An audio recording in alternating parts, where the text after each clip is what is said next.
I'll be sharing with you kung ano yung mga process or ano yung mga gagawin ninyo if you are applying for Schengen visa, especially kung andito ka sa Saudi Arabia. So, gusto kong i-share sa inyo kasi I know and I believe na there are many of you or many out there na nagbabalak ding magpunta ng Europe. Tapos, you can actually select kung saan yung gusto ng entry point mo. In my case, France po yung aking entry point.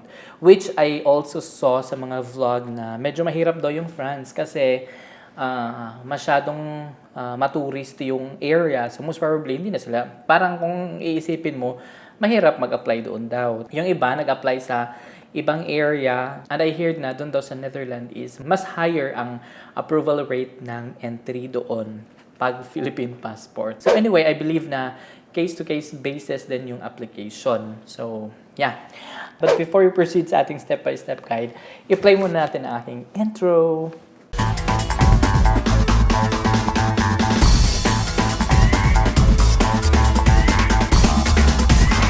So number one guys is mag-ano po kayo ng visa form. So i-reflect ko na lang yung sample at saka yung website na pupuntahan nyo. I-fill out nyo yan. Yung mga details lang naman yung kailangan. So i-fill out nyo yan. Number 2 is yung photo. Kailangan pupunta ka doon sa mga studio. Sabihin mo na Schengen visa ang i-applyan mo. Kasi alam na nila kung ano yung size at ano yung mga kailangan kasi may code pa doon. Anyway, punta kayo dito kayo sa Riyadh, sa Sulaimania, meron dyan. Then after that is yung Ikama translation. Yung Ikama translation is mga nasa 35, 40, mga ganun lang yung rate niya. At mabilis lang din makuha yan. Punta lang kayo sa mga translation center. That's number 3. And number 4 is Certificate of Employment with Chamber. So ito yung aking sample. Hihingin mo yan sa HR kasi sila na yung magpapa-chamber sa sa document. Then number 5 is yung ating 4 or 6 months na bank statements. So you don't have to worry sa bank statement kasi titingnan talaga nila, in what I believe, titingnan nila kung may pumapasok at lumalabas. Yung flow talaga, yung cash flow mo talaga. Kung may mga pumapasok na pera, at the same time, yung pera na within your account is sufficient ba sa stay mo doon sa Europe. So halimbawa na lang, kung mag-stay ka ng like 1 week or 2 weeks, mag-ano ka lang ng mga around 10 to 15,000 reals sa account. Mag-balance ka lang ng mga ganong amount. Kasi depende case-to-case basis talaga.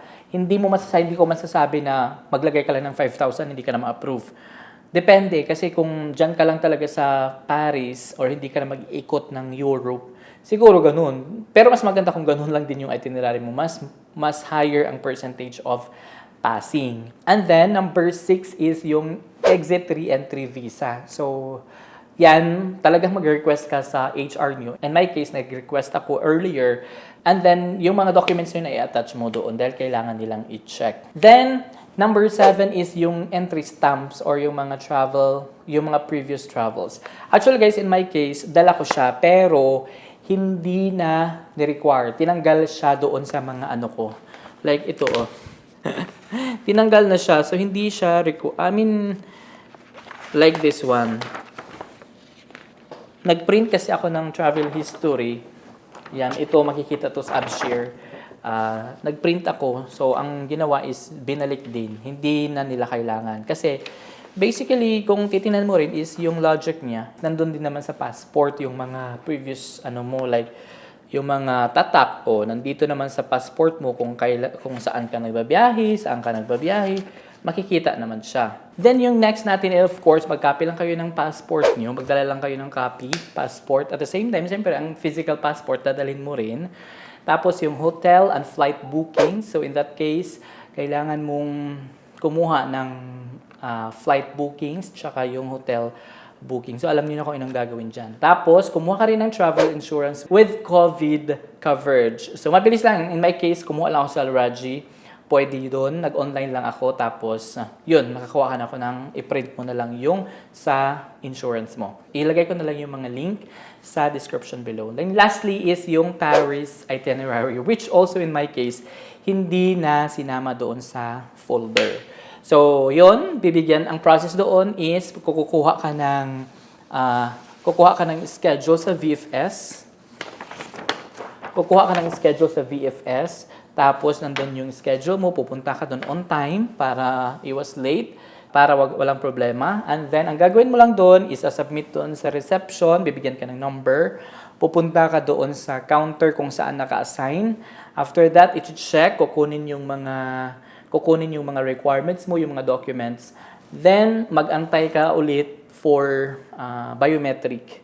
Pagkatapos niyan is, after biometric, tapos na. Like in my case, siguro nag-stay lang ako doon ng mga around 1 hour, tapos na yung process. After that, nung hapon, kasi 10 a.m. ako nag-process, pagkahapon, like mga 5 p.m., naka-receive na ako ng text na yung, yung passport is delivered to France Embassy.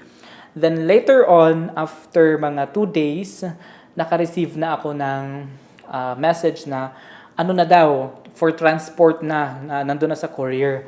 Like, nagtaka ako dahil kasi na-surprise ako kasi kadalasan talaga yung message naman is, ang processing is 15 days.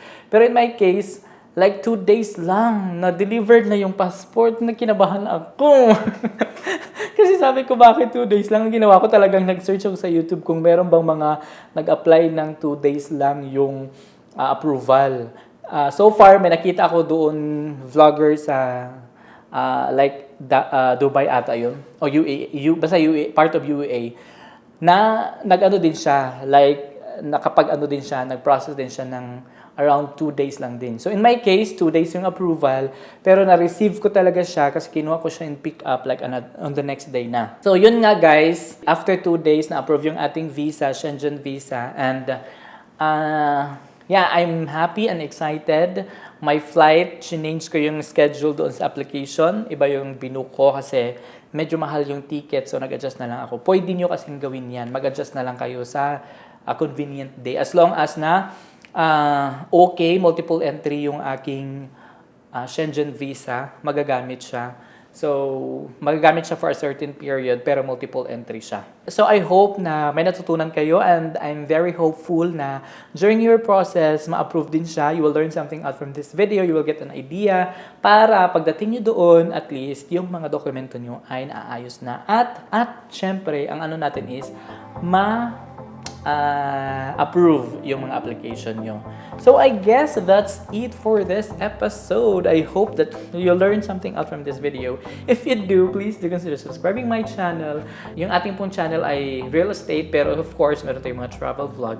I-upload ko na din dito. So I guess that's it for this episode. Have a great day and God bless. Bye!